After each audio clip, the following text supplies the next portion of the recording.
IG NDRF ने काफ़ी detail में आपको ब्रीफ किया। इस उपलक्ष्य में मैं बताना चाहूँगा कि 2011 में हम जापान अर्थक्वेक में गए थे, 2015 में नेपाल अर्थक्वेक में सहायता के लिए गए थे।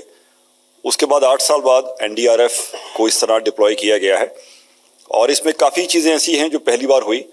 पहली बार हम महिला रेस्क्यूअर्स को डिप्लॉय कर पाए और उन्होंने वॉलंटियर किया।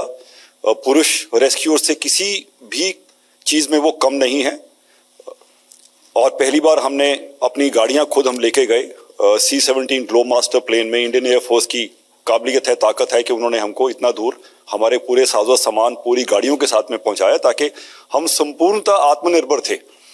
हमारे पास अपने टेंट थे, हमारे पास अपने राशन थे, अपनी दवाइयां थी, अपना फ्यूल था, कुछ भी हर चीज़ हमारे पास थी ताकि 15 दिन तक हम लोकल एडमिनिस्ट्रेशन पे किसी तरह का बोझ ना बने और हम अपने से अपना कैंप एस्टेब्लिश करें और ड्यूटी के लिए उपलब्ध हो जाएं। वर्किंग कंडीशंस काफ़ी हार्श थी, जो नॉर्मली हम एक्सपेक्ट करते हैं अर्थक्वेक के सिनेरियो में। शुरू में काफ़ी केओस होता है और सब फैसिलिटीज़ अवेलेबल नहीं होती। यहाँ एडिशनल प्रॉब्लम्स थी कि सब ज़ीरो टेम्परेचर्स थे, रहने की सुविधा बिल्कुल नहीं थी क्योंकि सारे स्ट्रक्चर्स आफ्टर शॉक्स आ रहे थे, सब स्ट्रक्चर्स पे कुछ ना कुछ इम्पैक्ट था। तो टीम ने बहुत अच्छा फैसला लिया कि वो ओपन में टेंट्स में रहेंगे। शुरू में टॉयलेट की सुविधा भी 4-5 दिन तक नहीं थी, तो आप समझ सकते हैं किस तरह टीमों ने अपने आप को बिल्कुल वॉर फुटिंग पे वहाँ तैनात किया और काम शुरू किया। जो लेडी रेस्क्यूज हैं उन्होंने हमें बहुत गर्वान्वित किया है कि वॉलंटियर करके वो गई हैं इतने डिफिकल्ट सर्कमस्टांसेस में। उनमें से एक महिला रेस्क्यू ऐसी भी है जिसके ट्विंस हैं, वो ट्विंस को छोड़ के टर्की गई इस काम को करने के लिए और बड़ा अच्छा एक इम्पैक्ट लोकल पॉपुलेशन पे रहा कि लेडी रेस्क्यूज को इस रेस्क्यू यूनिफॉर्म में देख के काफ़ी लोगों ने उनकी सराहना भी की और इतना प्यार और इज्जत हमारे रेस्क्यूज को मिला। जो भी हम कर पाए इतनी बड़ी आपदा में, यहाँ से टीमें जो गई, बहुत इज्जत, बहुत प्यार। ऐसी छोटी छोटी कहानियाँ आपको रेस्क्यूज से जानने को मिलेंगी। जो 2 बहुत खराब असरग्रस्त विस्तार थे, गाजियान्टेप नुरदागी और हाते प्रोविंस में अंताकिया, इसमें हमारी तैनाती हुई और बहुत लंबे वर्किंग आवर्स और डिफिकल्ट कंडीशंस, लेकिन ये कुछ भी नहीं थे इसके सामने कि जितना प्यार और इज्जत और जितनी एक रिस्पेक्ट हमको वहाँ से मिली।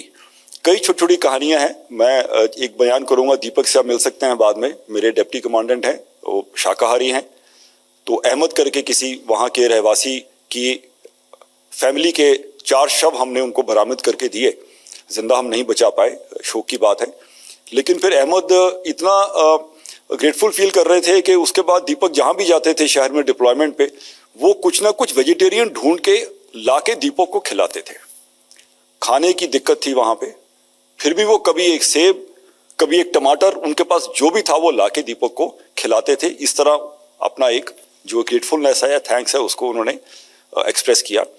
काफ़ी इंटरनेशनल टीम्स के साथ में हमको काम करने का मौका मिला और इतना भाईचारा, इतना कमरेडरी, ब्रदरहुड हुआ रेस्क्यूअर्स के बीच में और लोकल पॉपुलेशन के साथ में कि मेरे अफसर कह रहे थे कि जब वो वापस आ रहे थे तो तालियों की आवाज़ शायद आपने वीडियो में सुनी है, लेकिन बहुत लोग रो भी रहे थे और जितने उनके यूनिफॉर्म पे तरह तरह के बैजेस, रैंक्स लगे थे, वो सब चाहते थे कि आप छोड़ जाइए, हमारे पास यादगार की तरह छोड़ जाइए, हमारा कुछ अपने साथ ले जाइए। तो बहुत ही फोर्सेस ने, बहुत से रेजिडेंट्स ने हमारे सब बिल्ले, हमारे सारे फॉर्मेशन साइंस, रैंक्स ले लिए हमारे रेस्क्यूअर्स के और अपना कुछ ना कुछ हमारी जेबों में, हमारे रेस्क्यू की जेबों में भर दिया। It was so heartening that इस तरह की ट्रेजिडी में जिस तरह हम एक मानवता के लिए वहां पे पहुंचे, उसका इतना आदर उस सभ्यता ने किया। दूसरा एक पॉइंट, मेरे सीओ साहब जो गुरमिंदर कंटिंजेंट कमांडर हैं, जो आप कामोफ्लाज डांगरी में देख रहे हैं, वो साथ में जो गए थे लीड करते हुए, उन्होंने बताया कि भारत की जो प्राचीन सभ्यता है उसको उन्होंने बहुत परखा और सराहा भी। छोटी सी बात, जिस तरह हम डेड बॉडी रिकवर करते हैं उसको हम किस तरह हैंडल करते हैं, कितने प्यार से, कितनी इज्जत से उसको हम पैक करते हैं, उसको एक जो इज्जत बख्शते हैं, वो उन्होंने नोटिस किया इन सिचुएशंस में भी और उसको सराहा भी और हमारे रेस्क्यू से शेयर भी किया। तो ये छोटी छोटी बातें हैं जो मैं चाहूँगा कि आप अब रेस्क्यू से बात करेंगे तो आपको ख्याल आएगा और हम लोग आपके साथ नीचे उपलब्ध रहेंगे ताकि हम आपसे बात कर पाएं।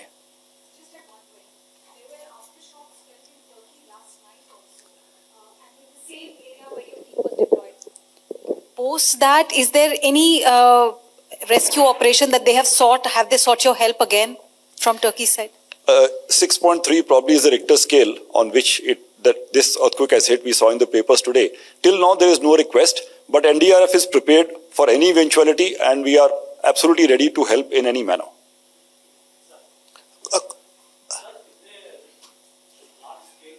दुनिया के कई देशों के जो रेस्क्यूअर्स से वहां पहुंचे थे, एनडीआरएफ भी थी, एक बहुत एक्सपीरियंस भी आपको काफी मिला होगा। ये किस तरीके का एक्सपीरियंस आप देखते हैं, क्योंकि पहले भी आपने किया है लेकिन यहाँ तो बहुत से देश इन्वॉल्व थे, तो कोऑर्डिनेशन अगर फ्यूचर में कभी इस तरीके का टास्क मिलता है तो कितना तैयार है? हाँ, मैं चाहूंगा जनरल हसनैन इस सवाल का जवाब देंगे। शुक्रिया सर। बहुत अच्छा सवाल पूछा आपने, मगर मैं आपको याद दिला दूं 2016 में एक एशियन मिनिस्ट्रियल कॉन्फ्रेंस में हमारे माननीय प्रधानमंत्री ने एक 10 point agenda on disaster risk resilience दिया था। शायद मीडिया को उसके बारे में मालूम है, शायद ज्यादातर लोगों को देश में नहीं इसके बारे में मालूम है, मगर इसका जो 10वां पॉइंट है वो था on humanitarian assistance and disaster response, HADR, coordinated HADR। और अब देख रहे हैं कि 2004 में भी हमने सुनामी के बाद रिस्पॉन्स किया था, नेपाल अर्थक्वेक में भी हमने रिस्पॉन्ड किया था, और जापान के सुनामी में भी रिस्पॉन्स किया था।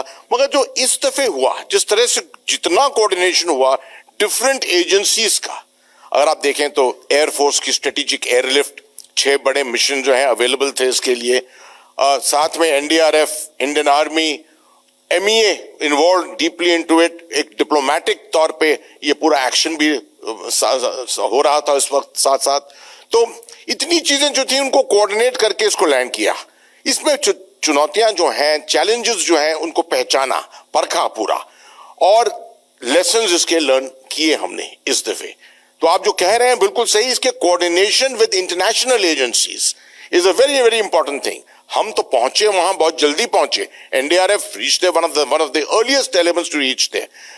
There was a later response from many other sides, from many other nations. उनके साथ कोऑर्डिनेट करना, क्योंकि इस तरह की स्थिति के अंदर एक ही जगह पर अगर बहुत से ज्यादा लोग पहुंच जाएं तो it creates more chaos than order.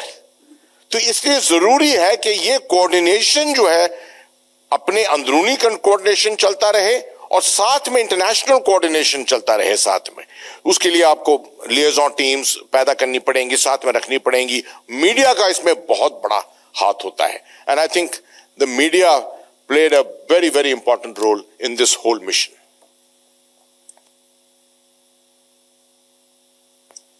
Thank you, we can wind up, और हम नीचे उपलब्ध हैं आपसे बात करने के लिए। बहुत बहुत शुक्रिया आने के लिए।